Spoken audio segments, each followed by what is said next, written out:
네,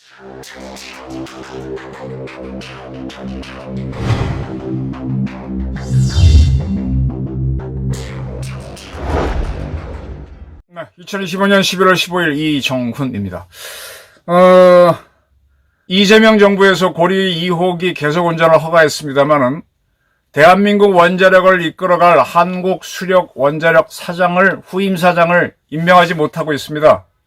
임기를 넘겼던 우리 황주호 사장이 사임을 했는데 후임 사장을 임명하지 못하고 대한민국이 아니라 세계에서 최고의 한국 원자력 회사가 사장 없이 그렇게 흘러가고 있습니다. 이거 심각한 문제죠. 우리 이번에 이재명 정부에서 원자력안전위원회가 고리 2호기 계속 운전을 승인했는데 이걸 승인하지 않고 만약 불허한다 그러면은 조만간 설계 수명이 다 오는 뭐 고리 2호기, 3호기, 4호기, 월성 2호기, 3호기, 4호기 이런 것들도 다 허가를 안 해주면 이 한국 수력 원자력은 금방 적자로 돌아섭니다. 지금 아마 한국 수력 원자력 사장으로 가려고 산업자원부에서 박 터지게 싸우고 있을 거예요. 공무원들 출신들이 가려고. 그 다음에 이 원자력이 지금 기후 에너지 환경부로 넘어갔으니까 그쪽에서 환경을 하던 사람들도 여기 사장 가려고. 그동안은 원전 반대하던 공무원들이 여기 사장 가려고 아마 박 터지게 싸우고 있을 겁니다. 근데 이런 식으로 가면은 한국 원자력은 죽습니다. 일본에서 후쿠시마 사고가 났죠. 2011년에. 근데 일본에 그 사고를 낸 그 원자력 회사가 일본에선 동경전력이었어요. 동경전력은 분명히 전기를 생산하는 회사인데 그게 이제 우리의 산업자원부 같은 데가 걔네들이 뭐 경제 생산성인가 뭐 그런 부서가 있어요. 그런데 우리는 지금 기획재정부라 그러나요? 걔네들은 대장성이라 그러죠. 이 경제를 다루는 대장성 출신 공무원들이 항상 동경전력의 사장으로 갔습니다. 경제 전문가지 원자력 전문가가 그러니까 전문가도 아니지 사실은. 이 사람들은 관료들이지. 그래서 후쿠시마 문제가 일어났을 때 그 동경전력 사장이 고민한 건 뭔가 하면은 그때 기술자들은 여기 지금 이렇게 된 상태에서는 바닷물을 끌고 와서 물을 집어넣으면은 멈춥니다. 그 큰 지진이 나서 물이 빠져버렸단 말이에요. 물이 빠졌으니까 새로운 민물을 넣어야 되는데 민물이 없어요. 지진 때문에. 근데 바로 앞에 바다니까 바닷물 넣게 되면은 사고는 안 납니다.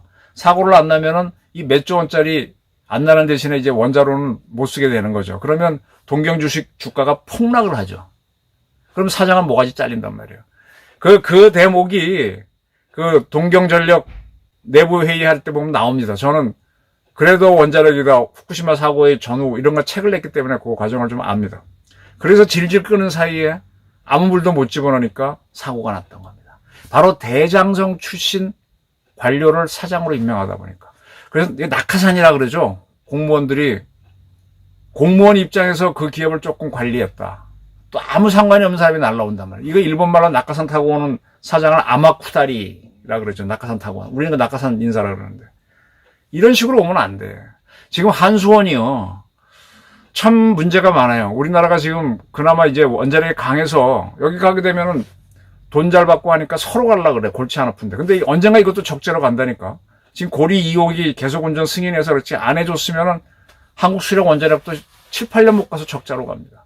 지금 정부가 아마쿠다리로 낙하산으로 사장 임명하는 데가 또 어딘가 하면 한국항공우주산업 카이예요. 지금 거기에 늘 정부에서 임명하다 보니까 한국항공우주산업이 희망이 없는 기업이 돼가요. 지금 여러분들은 KF-21 한국형 전투기 나오면 카이가 주가 뛸 거라고 보죠. 저는 곤두박질 칠 거라고 봅니다. 왜? 누차 말씀드렸어요.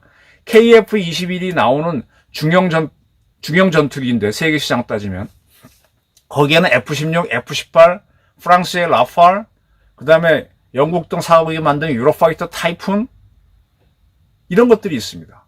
근데 여기 베스트셀러는 F-16이고 그 다음에 F-18이고 그 다음에 라팔 타이프인데 얘네들은 지금 뭐 300대 뭐 칼이 요거밖에 생산 못하고 있어요. 근데 여기에 들어가는데 우리가 얘네 4개보다 가격이 싸야 되는데 얘네보다 더 비싸. 비쌀 수밖에 없어요. 근데 어떻게 이게 돈을 버냔 말이에요. 하나도 안 팔릴 수도 있지. 우리나라 공군도 자기네 원하는 자기네 공군 인력을 유지하려면 조종사를 유지해야 돼. 조종사, 비행기가 있어야 조종사가 있는데 비행기 한 대당 조종사가 6명이 붙어요. 근데 비행기가 줄면 조종사를 줄이니까 공군 인력이 줄니까 공군도 비행기 대수가 중요하지 전투기 좋은 전투기가 필요한 게 아니라고. 내부적으로 실제로 사람 입장에서 보면. 근데 KF-21 가격 비싼다면 공군도 못 사요. 차라리 F-16 사겠다고 나올 겁니다. 좋은 전투기를 원하지만 그렇다고 자기 자리 뺏기는 건 원치 않죠. 그래서 KF-21 저거 하지만 카이 내부에서는 지금 고민이 엄청 많습니다. 지금 FA-50 그 원형인 T-50도 세계 수출을 잘 안 되잖아요. T-50 훈련기는 수출이 하나도 안 됐어요. 왜? 비싸서. 근데 FA-50 전투기는 수출이 됐습니다. 왜냐? 대형 전투기, 중급 전투기, 그 다음에 소형 전투기가 있는데 소형 전투기의 대표는 F5입니다. 근데 F5를 미국이 하다가 단종을 했어요. 그건 전 세계가 F5를 가진 나라가 많은데 F5를 이어주는 전투기가 지금 없어. 근데 우리가 T-50을 개량을 한 FA-50이 이게 소형 전투기라고. 그래서 그나마 이건 팔리는 거예요. 근데 그것도 많이 비싸서. 비싸게 만들었어.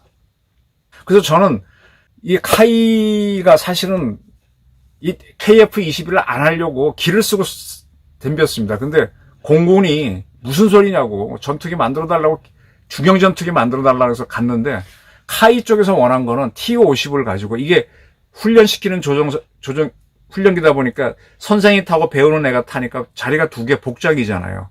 근데 요걸 전투기로 만들면 자리 하나만 딱 줄이고 그러면 사람 안 타는 만큼 사람이 전투기 타보면 공간 꽤 차지합니다.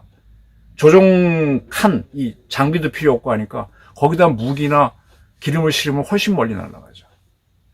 그런 식으로 개조하다 보면 이 무게중심이 달리니까 완전히 단자의 전투기 F-50을 만든다면 설계를 새로 해야 되는데 그걸 하지 않고 그대로 둘이 타는 상태에서 전투기로 만들다 보니까 이게 어쨌든 비싸요. 그래서 이게 그나마 수출이 잘 덜 되는데 원래 한국 항공우주산업은 T-50을 통째로 소형 전투기를 만들어서 F-5 다음에 세계 시장을 먹자라고 했는데 공군이 그렇게 반대하고 그래서 그거 안 하고 KF-21 중형으로 했다가 지금 수출이 안 될까 전전긍긍합니다.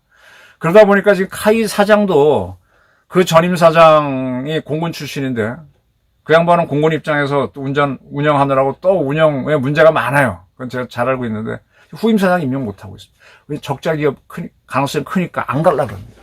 지금 이렇게 방산이 대박이 터졌는데 FA-50이 그나마 수출이 되는데도 카이는 주가가 못 올라가요.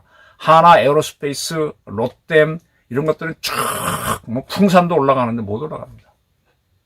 그런데 한국 수력 원자력만은 아직은 흑자 보는 기업인데 여기도 계속 운전 못하고 원전 못 지면 적자로 갑니다. 근데 여기다 또 아마쿠사리 낙하산을 집어넣는다고 후쿠시마 사고 때 대응 못한 그 사장이 관료 대장성 출신이었는데 제가 하고 싶은 얘기는 뭐냐. 자, 이재명 정권에서 한국 수력 원자력 사장 가려고 줄 서 있을 겁니다.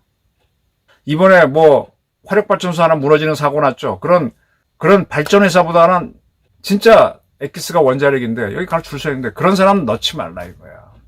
그리고 체코 원전에 우리가 계속 성공하려면 우리 그 단가를 더 싸게 집어넣어야 되잖아요. 우리가 예상했던 거 100원에 져주기를 한 거를 실제로 60원에 져주면 이익이 크지 않습니까? 그거 아는 사람이 가요. 원자력을 아는 사람이 가야지. 공무원들은 늘 지시만 했지 실물은 몰라.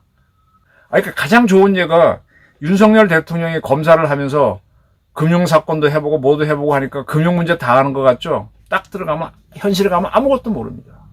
저도 기자하면서 이것저것 많이 봐서 많이 크게는 알지만 실물 들어가면은 저보고 국방정책 당장 하라면 못해요. 그건 전혀 다른 겁니다. 공무원들 쓰면 안 돼. 그러니까 이번에는 한국 수력 원자력이 상당히 어려운 조건이니까 이재명 정권하고도 문제를 풀어야 돼. 이재명 정권이 원자를 안 짓겠다 그랬는데 이걸 지는 쪽으로 살짝 돌려주려면 코드도 맞아야 되고 그러려면 저는 이번만은 진짜 한국 수력 원자력 출신 거기 쭉 커온 사람들 있잖아. 그런 사람들을 사장으로 써라. 이재명 정권이. 공개적으로 어디 경쟁해 보는 거예요. 조건을 거는 거지. 원자력 전문가가 와서 어떻게 키울지 한번 서로 밝히라 그래요. 그럼 거기서 간부 지낸 분들 중에 뜻이 있는 분들, 그분들도 나가게 되면 자기 재산 다 공개해야 되고, 창피하고 부인들이 되게 반대하죠. 당신 이거 높은 자리에다 거쳤는데, 그거 가서 사장하다가 망신당하고 뭐 그럴 이유가 있냐고 반대하는데, 그 뜻 있는 사람들이 나와서 자기 플랜을 설명하고 들어보고 뽑아주자 이거야. 그렇게 해서 한국 원자력을 세계 최강으로 끌고 가자 이겁니다. 끌고 나가면 누가 박수 받아? 이재명이 박수 받지. 이거 이상한 환경운동가 이런 사람을 사장 앉혀서 원자력 안전을 강화하겠다. 원자력 강화가 참. 아니 사람 살리는 병원에다가 같은 의사라고 장의사 집어넣으면 그 병원이 잘 돌아가? 응? 한국 원자력 세계 최강인데 이거 정말 살리기 위해서 원자력 전문가, 원자력계에서 평생 보낸 분들 많잖아요. 그중에 몇 가지 흠결이 있더라도 능력이 탁월한 분들이 있습니다. 저는 알아요. 흠결이 있는 분 중에 탁월한 분이 있습니다. 그런 분들도 한번 써보라고. 과거사 갖고 시비 걸지 말고. 굉장히 유능한 분들 많아요. 아이디어도 많아요. 앞으로 한국 원자력이 발전하려면 전기 생산에서 전기만 팔아먹는 게 아니라 수소 생산도 하는 걸로 하고 AI 전용 원자로도 만들고 그리고 민간 기업들도 원전 지으라 이거예요. 걔네들이 삼성전자나 현대차나 하이닉스가 원전 지어. 자기네가 필요해서. 포스코도 지어. 그러면 공사는 현대건설이나 대림 얘네들이 땅 파고 지어. 원자로는 두산 에너벨트가 넣어주면 돼. 증기발생기. 이건 돼. 그럼 운영은 누가 하느냐? 운영은 한국수력원자력에 그 드라이버들이 있단 말이에요. 원자로. 그래들이 와서 운전해야 되니까. 그건 뭐냐면 한국수력원자력 입장에서는 원전을 민영화해서 누구들이 다 지어라. 그러면 자기네는 그 운영 자회사를 만들어서 자기 직원 많잖아. 그 중에 가서 운영만 해주고 수익을 따는 거지. 이렇게 해서 한국수력원자력도 이제는 다양한 업종을 늘려야 된다. 수익을 늘리는 쪽으로 가야지. 이거 하려면은 진짜 그 기업 출신. 그러니까 과거에 그 사람이 무슨 문제가 있어. 그거 따지지 말고. 그 사람도 그거 처벌을 받았더라도 그게 흠이 아니라 그게 오히려 이제 난 절대로 안 해. 난 더 잘할 수 있어. 아이디어가 많어. 수소 생산만 하기 위해서 원전 지역 주민들하고 같이 컨소시엄 만들어서 유치해서 만들어서 거기에는 한수원이 일정 지분을 투자했고 운영해주는 그 이익을 받아갖고 한수원이 수익을 누리고 이렇게 하면 계속 국영기업으로서의 한수원은 커가고 민영기업으로서의 한수원이 투자한 데도 있고 안 한 데도 있지만 원자력 산업이 크면서 우리나라가 세계 최강 원전 강국이 원전 많이 있어야만 이게 넘버원이 되잖아요. 그래야 중국의 추격을 짓누르면서 가장 좋은 APR 원자로 또 그렇게 되다 보면 우리 한국 원자력 연구원에서 더 좋은 원자로 설계할 거고 한전 KSP인가요? 그런 부품 설계사를 또 계속 발전할 거고 그거 하려면 뭐가 필요하냐? 이번에는 한수원 사장을 정말 한수원 출신을 한번 그 중에서 경쟁을 시켜서 뽑아보자. 이런 발상을 이재명 대통령이 했으면 합니다. 감사합니다.